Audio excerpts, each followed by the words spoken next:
사도 바울은 아들과 같은 디모데에게 사명을 잘 감당할 것을 부탁하고 또 하나님의 은혜를 기억하게 합니다.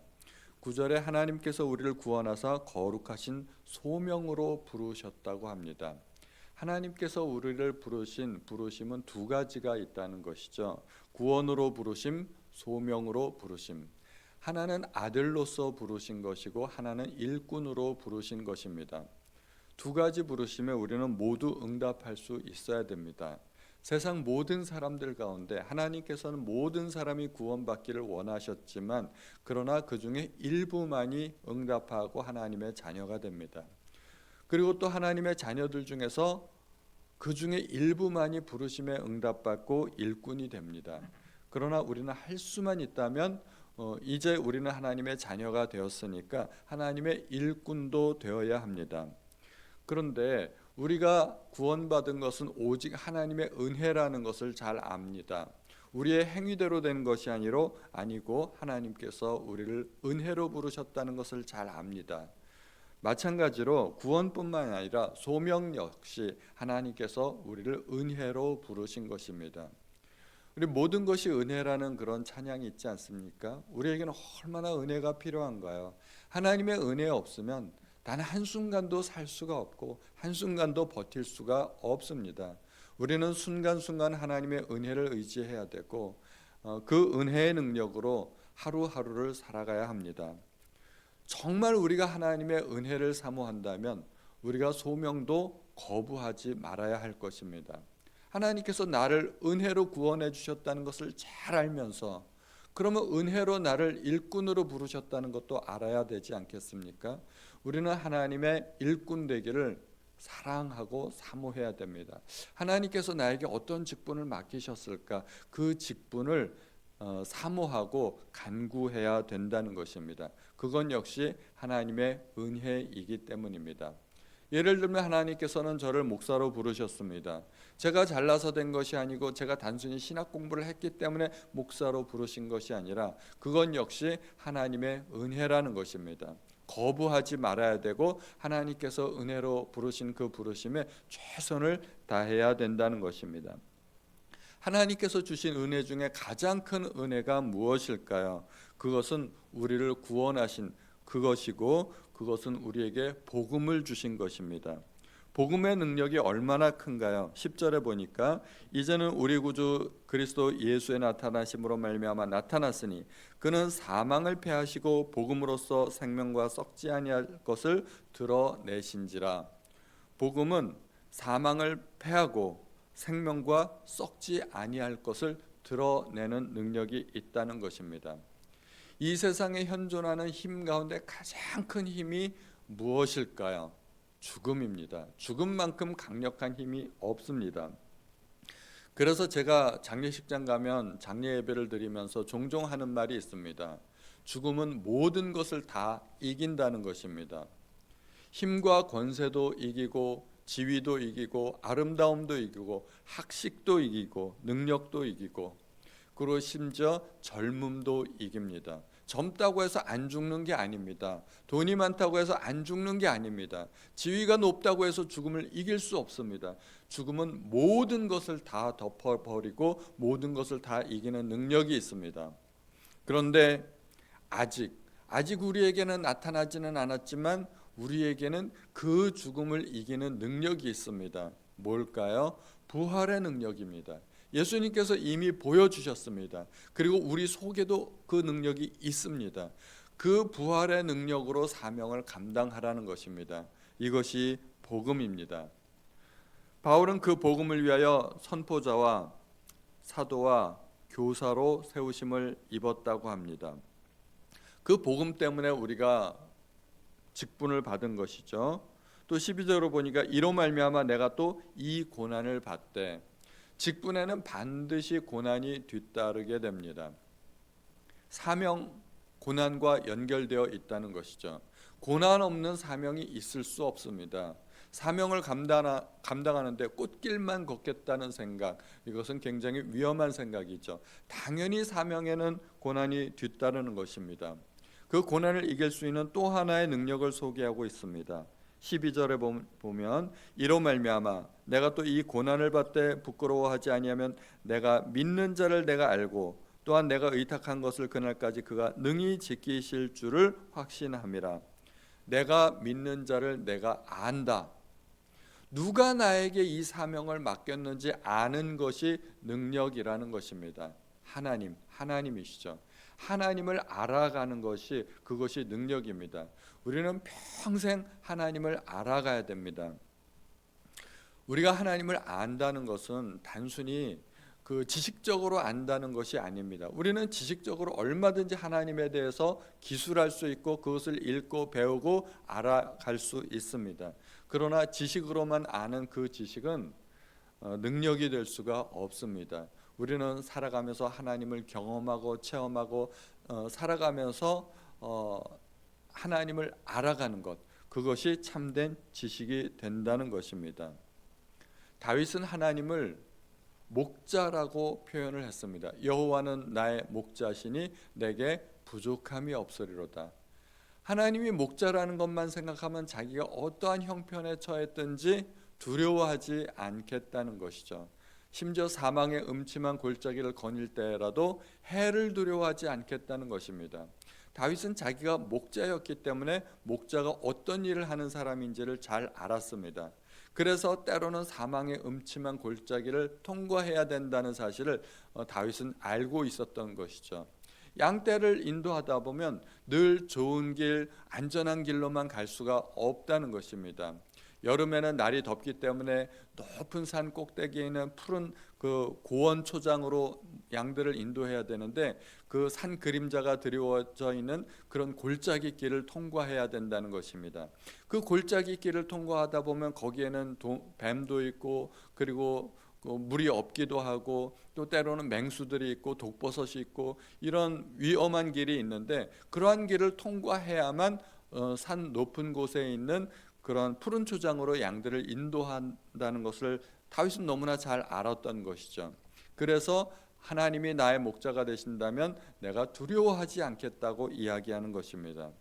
그래서 우리는 하나님을 어떠한 분이신지 우리는 평생토록 경험하며 알아가야 됩니다. 다윗은 하나님에 대해서 너무 잘 알았습니다. 그래서 시편에 보면 여호와는 나의 산성이시고 바위시고 요새시고 나의 영광이시고 내 머리를 드는 자시고 여러 가지로 표현하고 있습니다. 그만큼 하나님에 대해서 잘 알았고 하나님에 대한 확신이 있는 것입니다. 예수님은 하나님을 아버지라고 불렀습니다. 그것 때문에 돌 맞아 죽을 뻔했죠. 그것은 신성모독입니다. 세상에 누가 하나님을 아버지라고 부를 수 있겠습니까? 구약의 백성들은 하나님을 주님이라고 불렀고 그들은 하나님의 종들 또는 하나님의 백성들로 표현했습니다. 그런데 예수님께서 패러다임을 완전히 바꾸어 주셨습니다. 하나님은 우리의 아버지라는 것입니다. 그렇게 부르실 뿐만 아니라 주님은 제자들에게도 그렇게 가르쳐 주셨습니다. 너희는 이렇게 기도해라. 하늘에 계신 우리의 아버지. 하나님은 너희의 아버지라고 가르쳐 주고 있는 것입니다. 아버지는 뭐 하는 사람인가요? 생명을 주셨고 자녀를 책임지는 분이십니다. 우리가 하나님을 아버지라고 부르는 순간 그 하나님은 나의 모든 인생을 책임지는 분으로 우리가 인정한다는 것입니다. 그런데 우리는 말로는 하나님을 아버지라고 부르지만 그러나 그 아버지로부터 오는 그 능력에 대해서는 많은 의심이 있고 세상을 살아가면서 두려움이 있고 걱정이 있고 그렇습니다. 제가 가정을 책임지면서 걱정하는 일은 제가 하는 일이지 우리 아이들이 하는 일은 아니지 않습니까?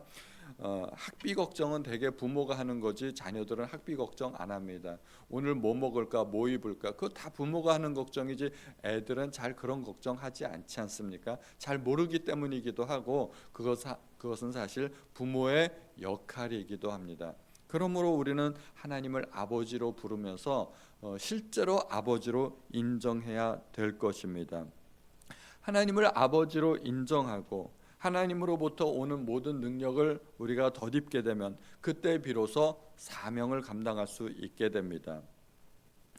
그래서 바울은 디모데에게 사명을 감당하라고 권면합니다. 13절에 너는 그리스도 예수 안에 있는 믿음과 사랑으로서 내게 들은 바 바른 말을 본받아 지키고 우리 안에 거하시는 성령으로 말미암아 내게 부탁한 아름다운 것을 지키라. 하나님을 체험하고 하나님을 알게 되면 드디어 사명을 감당할 수 있게 된다는 것입니다. 며칠 전에 다니엘 기도회 강사가 나와서 굉장히 공감이 되는 말을 한마디 했습니다. 인생은 무엇일까? 인생은 어떻게 표현할 수 있는가? 숙제를 감당하는 삶이라고 했습니다. 그래서 어머니가 아들에게 돈 주면서 두부하고 콩나물 사오라고 그 얘기하면 아이들이 밖에 나가서 시장에 가면서 여러 가지 유혹이 있다고 그랬죠. 그 돈 갖고 떡볶이도 사 먹을 수 있고 오뎅도 사 먹을 수 있고 눈가사탕도 사 먹을 수 있는데 그 모든 유혹을 뿌리치고 콩나물과 두부를 사왔을 때 그 어머니께서 맛있는 밥도 해주시고 사명을 감당하게 된다는 뭐 그런 얘기였습니다. 하나님께서는 우리에게 사명을 주셨습니다. 그리고 우리의 인생의 목적은 그 사명을 감당하는 것이 우리 인생의 목적입니다. 하나님께서는 우리에게 이 세상을 살아가면서 여러 가지 역할을 주셨습니다. 저에게는 목사로서의 역할을 주셨고 또 가정에서는 아버지로서 아내로서 남편으로서 역할을 주셨습니다. 우리 성도님들에게는 아내로서 어머니로서의 역할을 주셨습니다. 드라마를 보면 배우들마다 자기 역할들이 다 있지 않습니까? 영화나 드라마를 보면 배우들이 그 역할을 감당합니다. 어떤 사람들은 왕의 역할을 맡았습니다. 진짜 왕은 아니죠. 왕의 역할을 맡았을 뿐입니다. 어떤 사람들은 병자의 역할을 맡기도 하고 가난한 사람의 역할을 맡았습니다. 그 사람이 드라마에서 가난한 사람일 뿐이지 실제로 보면 되게 부자예요. 얼마나 부자인지 몰라요. 근데 가난한 사람의 역할을 맡았을 뿐이라는 것이죠. 그 자기가 맡은 역할을 잘 감당했을 때 영화에서 주연으로서 조연으로서 자기가 맡은 역할을 잘 감당하고 나면 연말에 시상식 때 상을 받게 된다는 것입니다. 우리나라의 청룡 영화제 그런 데에서 자기 역할을 진짜 잘 감당한 사람은 주연상, 조연상 뭐 이런 것들을 받지 않습니까? 신인상도 받고 훌륭하게 상을 받습니다. 우리도 마찬가지입니다. 이 세상에서 우리가 가지고 있는 모든 직분은 그거는 이 세상에서 우리가 받은 역할일 뿐이라는 거야. 부자의 역할도 있고 가난한 사람의 역할도 있고 그리고 건강한 사람의 역할도 있고 장애인의 역할을 맡은 사람도 있습니다. 이 세상에 하나님이 존재하신다면 왜 장애인이 있을까? 왜 태어날 때부터 불구가 있을까? 그냥 그런 역할을 맡았다고 생각하시면 됩니다. 하나님 나라가 도래하면 그 사람의 불구는 완전히 해결될 것입니다. 그 역할이 좀 길기는 하지만 우리는 이 세상에서 하나님께서 주신 역할을 수행하는 그런 사람이라고 생각하면 됩니다. 이 세상에서 때로는 정말 가난한 사람의 역할을 맡을 수도 있죠. 그러나 그 역할을 성실하게 최선을 다해서 잘 감당하면 이 세상이 끝날 때 하나님께서 큰 상을 준다는 것입니다. 하나님께서 주시는 진짜 복은 그거지 이 세상에 존재하는 것이 그것이 복이 아니라는 것입니다. 이 세상에 있는 모든 것들은 그냥 드라마이고 영화의 한 편일 뿐입니다. 이 영화가 끝나고 나면 우리는 하나님께서 주시는 진짜 상을 받게 될 것이고 그것을 우리가 소망해야 될 것입니다. 그런데 그 역할을 누구나 잘 감당하는 것은 아닙니다. 바울은 그 역할을 감당하지 못하고 중간에 포기한 사람들에 대해서 이야기합니다. 15절에 아시아에 있는 모든 사람이 나를 버린 이 일을 내가 안하니 그 중에는 부겔로와 허모게네도 있느니라. 부겔로와 허모게네는 복음을 따라가면은 영광이 있을 줄 알았습니다. 물론 영광이 있죠. 복음이 주는 영광이 있지만 그러나 그 앞서 고난이 먼저 있음을 우리가 알아야 합니다. 그 고난을 생각하지 못하고 영광만 추구하고 따라가다가 이게 아니네 그리고서 중도 탈락한 사람들이 부겔로와 허모게네입니다. 그런데 그 복음에 성공한 사람도 있죠. 오네시보로입니다. 오네시보로는 중도 포기하지 않고 끝까지 인내로서 사명을 잘 감당했습니다. 바울을 자주 격려하고 바울이 사슬에 매인 것을 부끄러워하지 않고 또 로마에 있을 때도 부지런히 바울을 찾아와 만났다고 합니다. 또 18절에 보면 에베소에서 많이 봉사했다고 이야기합니다. 에베소에서 일꾼으로 봉사하면서 디모데의 사역에도 굉장히 큰 도움을 주었을 것입니다. 이렇게 사역에는 실패한 사람과 성공한 사람으로 나뉘어질 수 있다고 하는 것입니다. 무엇이 그것을 결정할까요? 복음의 영광만을 바라보고 따라가는 사람은 반드시 실패합니다.